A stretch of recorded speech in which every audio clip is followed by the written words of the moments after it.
There's actually a lot of clouds in the sky today. I usually prefer, like I said, when there's a little bit of clouds in the sky. I find it actually adds some depth to the footage. I actually hope like when I climb up like the higher mountains when the weather is more ideal, because there's actually still snow in a lot of the mountains, that there would be clouds like that. I always find those shots really cool when you see all those clouds like way above. I get to do something fun later this evening, so it'll be something a little different. I figured for now I tried to get some practice in just in case I don't get the chance tonight.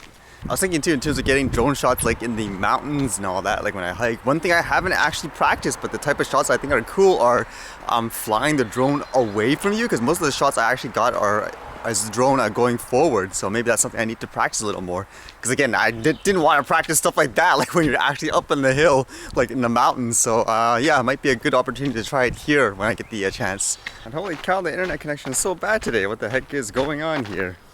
I was reading this article today that talked about how there was a challenge for people like in MIT, like in the US, to make a drone that would last, I guess, a long time.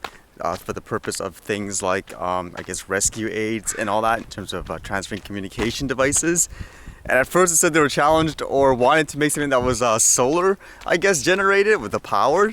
It would make sense to last like for a few days if it can constantly regenerate itself. And apparently eventually like I forget it, and they just made like a gas powered one and it'll last for over 5 days or something like that. What it made me think of is how many times, I guess, when it comes to, I guess, evolving new tech and everything like that, the need to think different as opposed to what you're used to. Because I would assume, like for most people, for engineers and all that, when it comes to things like gas power stuff, it probably is easier since more people are used to it.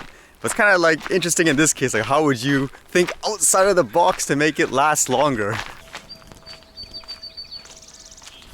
I never even noticed those trees were like that, like in this specific section. Is it just a coincidence that the crows like that tree in particular? But for stories like that, I like it because it challenges people to think, I guess, innovation, like just because you're used to a certain way doesn't mean there's not a better way to do it. So for people like, for example, that still can't see like a benefit for the drones, just think beyond like what you know, like how else can you use it in a different way, like maybe it's more productive. That reminds me of that other article I read of the high school students who used a drone and then 3D printed something to attach to it, where they flew to the lake, gathered some water samples, brought it back. That's opposed to doing it the traditional way where they had to take like a boat, sail across, bring the water sample back. Like I like to see stuff like that in terms of innovation.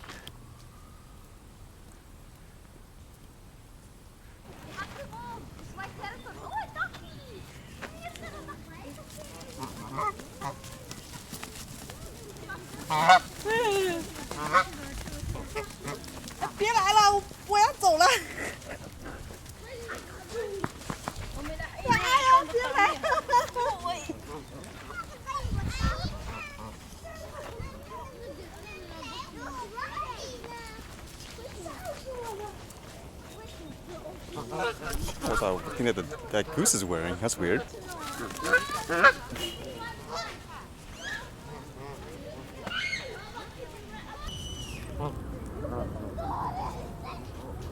Actually, Mary, you were saying like the other day that goose that was jumped out of the water wasn't aggressive. We were asking, how about that one there, the one that just bit the feathers, like over the other one.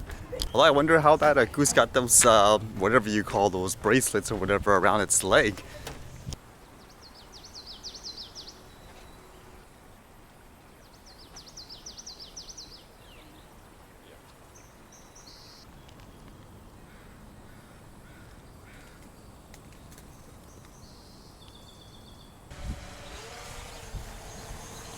Oh, that's very stable, eh? Yeah.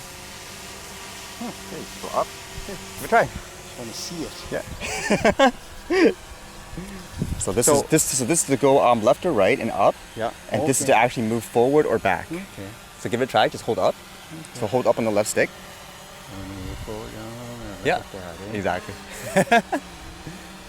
Try going up and then pan around and see the mountains a bit. Okay. Yeah. Go up. Yeah. Exactly. And then if you want, you can look at the monitor as well, so that's where you can see where the view is. Yeah, exactly. Oh, that's very cool, man. What a nice toy. Man. Exactly. Gotta get the dual perspectives. Thanks, man. No problem. Appreciate it. Yep, cool. Indeed.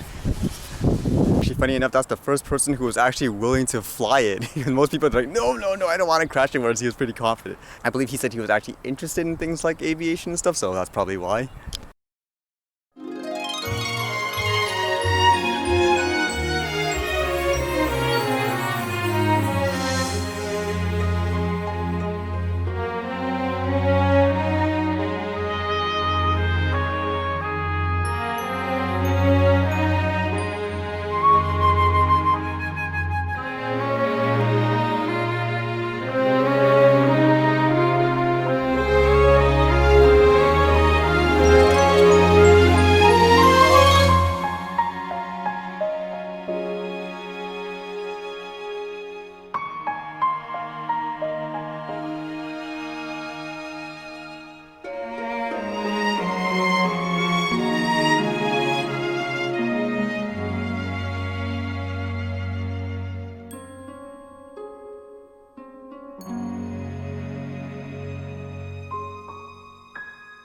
Alright,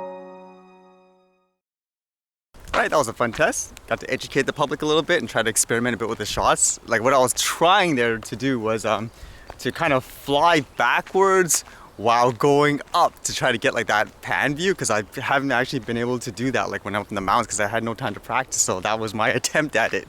I guess I'll see how it turned out like in the editing, as you all will too. This is a technical term for that shot, it's just not coming to me right now.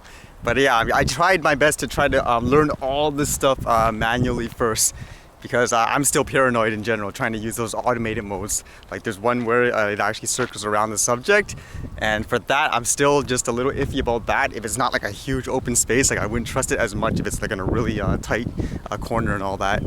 Alright, see you guys later.